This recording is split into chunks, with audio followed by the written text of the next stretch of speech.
நீங்க தொலைக்காட்சியில, அதுவும் குறிப்பா சன் தொலைக்காட்சியில ராமாயணம்னு ஒரு தொடர் வருது. அதுல அடிக்கடி வர்ற ஒரு முழக்கம் நீங்க பார்க்கிறவங்களா இருந்தா கேட்டிருக்கலாம், வாழ்க ராமன் வாழ்க ராமன். இதே ராமாயணம் தொலைக்காட்சி தொடர் 70களின் இறுதியில் அல்லது 80களின் நடுவில் வந்தபோது அதனுடைய முழக்கம் வேறாக இருந்தது. எத்தனை பேருக்கு அது நினைவிற்கு என்று தெரியவில்லை. அப்பொழுது இருந்த முழக்கம் ஜெய் ஸ்ரீராம்.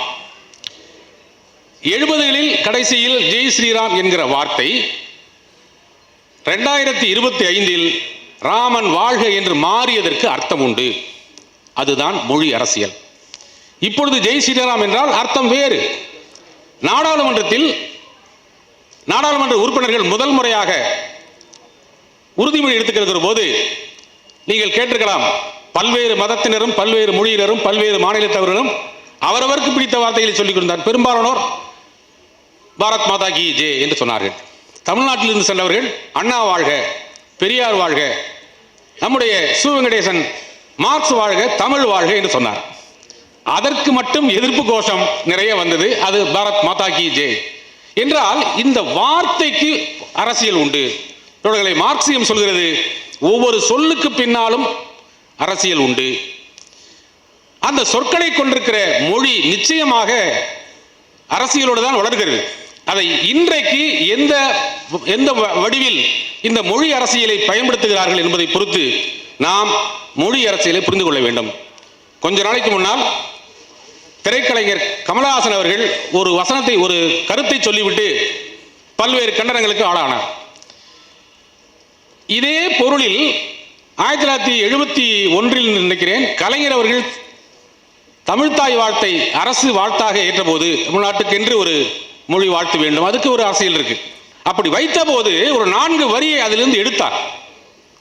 சிலர் அதுக்கு கண்டனம் தெரிவித்தார்கள். கன்னடமும் கலிதெலுங்கும் கவி மலையாளமும் துளுவும் உன் உதரத்து உதித்தெழுந்தே ஒன்று பல ஆயினும் ஆரியம் போல் உலக வழக்கு அழிந்தொழிந்து சிதையாவுன் அப்படிங்கிற வரி எடுக்கிறாரு. அதற்கு பின்னால் சீரிழமை திறமை என்று செயல் மறந்து வாழ்த்துமே எல்லாருக்கும் தெரியும். அந்த 4 வரியை எடுத்த போது சில சொன்னாங்களா, அது எப்படி நீங்க பே சுந்தரமல்லி எழுதுனது எடுத்தலாம்? அவர் சொன்னாரு, நாம் யாருக்கும் எதிரி அல்ல, இந்த வரியை போட்டால் தவறாக புரிந்து கொள்வதற்கு வாய்ப்பு இருக்கிறது. இந்த சாமர்த்தியம் கமலஹாசனுக்கு பத்தல. அதனால்தான் ஒரு மொழிக்கு உரிய அரசியலை சரியாக தெளிவாக புரிந்து கொள்ள வேண்டியது. உண்மையில் தமிழ் யாருக்கும் எதிரி அல்ல. எந்த மொழியையும் படிக்க வேண்டாம் என்று தமிழ்நாட்டில் யாரும் சொல்லவில்லை. இன்னும் சொல்ல போனால் பலருக்கு தெரியாத உண்மை, தமிழ்நாடு பாடநூல் கழகம் என்கிற அமைப்பு தமிழ்நாட்டில் உள்ள அனைத்து 1 முதல் 12ஆம் வகுப்பு வரை இருக்கிற மாணவர்களுக்கு புத்தகங்களை அச்சிட்டு இலவசமாக தருகிறது.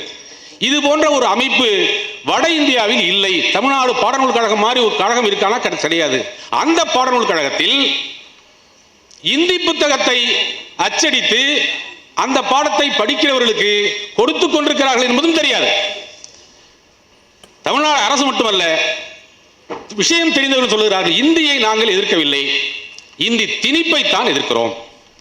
ஆனால் கீழடியை அறிவிப்பதிலேயே அவர்களுக்கு ஒரு ஆதங்கம் இருக்கிறது. ஏனென்றால் தமிழ் 2000 ஆண்டு பழமை என்று சொல்லிக் கொண்டிருந்தோம், இதனடா புதுசா இருக்கு 2600ங்கிறாங்க என்றால் தமிழின் தொன்மையும் தமிழர்களின் தொன்மையும் இன்றைக்கு அவர்களுக்கு அரசியல் எதிர்ப்பாகப்படுகிறது.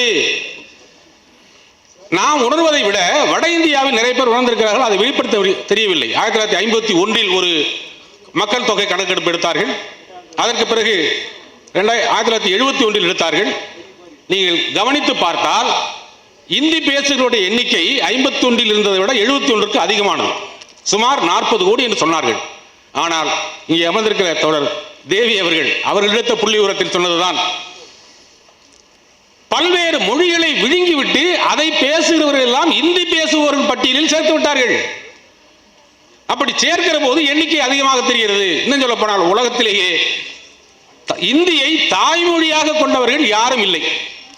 அதைவிட சமஸ்கிருதத்தை பேசுவோர் யாரும் இல்லை. ஒரு கட்டுரையில் தொடர் ஆழி செந்தில்நாதன் சொல்லியிருந்தார், சமஸ்கிருதத்தை செத்த மொழி என்று சொல்வது சரியல்ல. ஏனென்றால் அது என்றைக்கு உயிரோடு இருந்தது? மிகச் சரியான கேள்வி.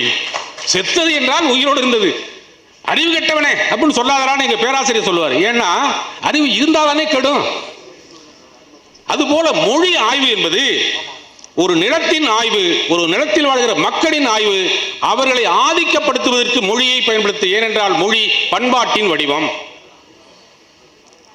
இமயமலை போல் உயர்ந்த ஒரு நாடும் தன் மொழியில் தாழ்ந்தால் வீழும் பாரதிதாசன். இது கேட்கறதுக்கு நிறைய பேருக்கு கிண்டலா தெரிஞ்சது.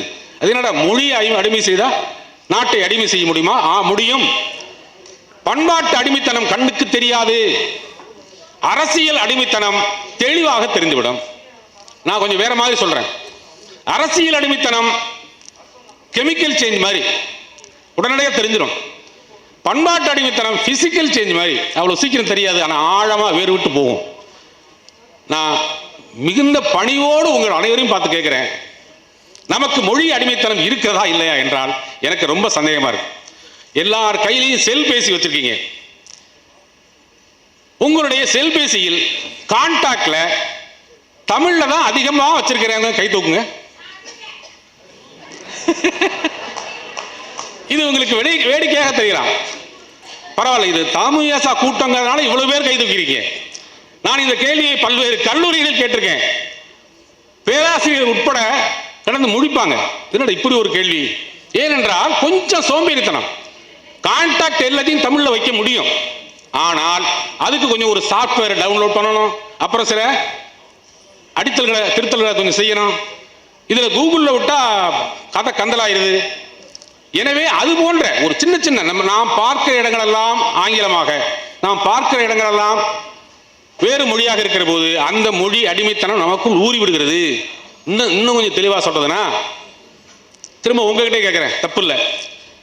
உங்கள் வீடுகளில், உங்கள் பக்கத்து வீடுகளில், உங்கள் உறவினர் வீடுகளில் பிறந்திருக்கிற 5 வயதுக்கும் உட்பட்ட குழந்தைகளுக்கு எத்தனை குழந்தைகளுக்கு தமிழ் பெயர் வச்சிருக்கீங்க? கை தூக்குங்க. இதுவும் தாமியசா கூட்டங்களால நிறைய இருக்கு. ஏன் இதை சொல்கிறேன் என்றால், தனித்தமிழ் இயக்கம் என்பது 1930களில் மறைமலடிகள், நீலாம்பிகையார் இவர்கள் மூலமாக வந்ததுன்னு சொல்லுவோம். அந்த தனித்தமிழ் இயக்கம் என்பது ஏதோ மொழி சார்ந்ததல்ல. அப்பொழுது நடந்த மணிப்பிரவாள நடையை எதிர்த்து அவர்கள் தனித்தமிழில் பேச ஆரம்பித்தது ஒரு அரசியல் செயல்பாடு. தனித்தமிழ் இயக்கத்தின் அரசியல் பின்னணி என்று மதுரையைச் சேர்ந்த பேராசிரியர், திருச்சியைச் சேர்ந்த பேராசிரியர் திருமாறன் ஒரு புத்தகம் எழுதியிருக்கிறார். அது ஒரு அரசியல் செயல்பாடு. அதற்காக தனித்தமிழையே பேசிக் கொண்டிருக்க முடியாது என்பது உண்மை. ஆனால் தமிழையே பேச மாட்டேன் என்பது என்ன? இதுதான், இந்த இடம் தான் ரொம்ப நுட்பமான இடம். அது எங்கு வரைக்கும் வந்திருக்கிறது என்றால், இன்றைக்கு நாம் இந்தி வேண்டாம் என்று சொல்கிற போது, இந்தி பாட்டை ரசிக்கிறியே, ஆமா ரசிப்போம், அது வேறு. ஆனால் இந்தி மூலமாக நம்முடைய பண்பாட்டை, நம்முடைய மொழியை ஆதிக்கம் செய்ய நினைத்தால் அது அரசியல் ரீதியாக எதிர்ப்புக்கு உள்ளாகும் என்பதை அவர்கள் புரிந்து கொண்டு வேறு வேறு வழியிலே யோசிக்கிறார்கள். ஆனால் நமக்குத்தான் இன்னும் அது சரியாக புரிபடவில்லை என்பதனால்தான் ஒரு அருமையான கருத்தரங்கத்தை நம்முடைய தோழர்கள் ஏற்பாடு செய்திருக்கிறார்கள். இதில் பேச வந்திருக்கிற இருவரும் மிகப்பெரிய ஆய்வாளர்கள். தோழர் ஆழி சிந்தல் அவனே உங்களுக்கு அநேகமாக எல்லாருக்கும் தெரிஞ்சிருக்கும். தமிழ்நாட்டிலே இருந்து கொண்டு மொழி சார்ந்த, அண்மையில் ஏஐ சார்ந்த, செயற்கை நுண்ணறிவு சார்ந்த அருமையான பல திட்டங்களை எல்லாம் செய்து கொண்டிருக்கிறார், செயல்படுத்திக் கொண்டிருக்கிறார். எனவே அவரை உங்களுக்கு அறிமுகப்படுத்துவது தாய் மாவன்ட்ட குரங்கோத்திரம் பேசுற மாதிரி. ஆனால் அந்த பக்கம் இருக்கிறாரே, அவர் தமிழ்நாட்டுக்காரரே அல்ல. மராட்டியில் பிறந்து பல்வேறு மாநிலங்களுக்கும் போய் இந்த இந்தி எத்தனை பேர் பேசுறாங்கன்னு ஒரு ஆய்வு அரசாங்கம் கொடுத்துச்சுல. 40 கோடி பேசுறாங்க, 30 கோடி பேசுறாங்க. அது அவ்வளவும் பொய் என்று நிரூபித்தவர் அவர். ஏனென்றால் ஒரு 10 ஆண்டுக்குள் எந்தெந்த மொழிகளை எல்லாம் இந்தி விழுங்கி இருக்கிறது என்று புள்ளிவிவரம் கொடுத்து 50,000 பக்கத்திற்கு ஆய்வறிக்கை கொடுத்தவர்.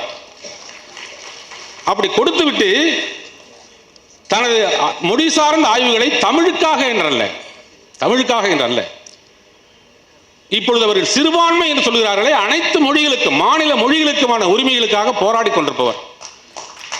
நாமும் அப்படித்தானே, நம்ம தமிழுக்காக மட்டும் போராடல.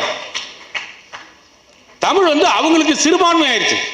வானொலியில் இதுவரை பிராந்திய நிகழ்ச்சிகளை கேட்டீர்கள், இனிமே விஸ்கி நிகழ்ச்சிகளை கேட்பீர்கள். என்ன பிராந்தியன்னா, தமிழ்லாம் பிராந்திய மொழி, இந்தி அகில இந்திய மொழியா, ஏன் அகில உலக மொழிகள் தான் சொல்லுவாங்க.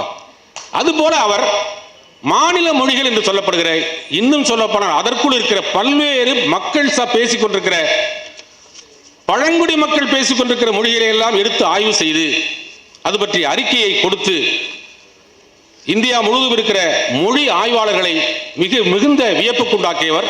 அவரை GN தேவி என்றும் சொல்வார்கள். நாராயண தேவி என்றாலும் கூட அவருடைய பெயர் நாராயண தேவி என்றாலும் கூட, கணேஷ் நாராயண் தேவி என்றாலும் கூட GN தேவி என்று நீங்கள் கூகுளில் போட்டு அவருடைய ஆய்வுகள் எல்லாம் வெளியிலே வரும்.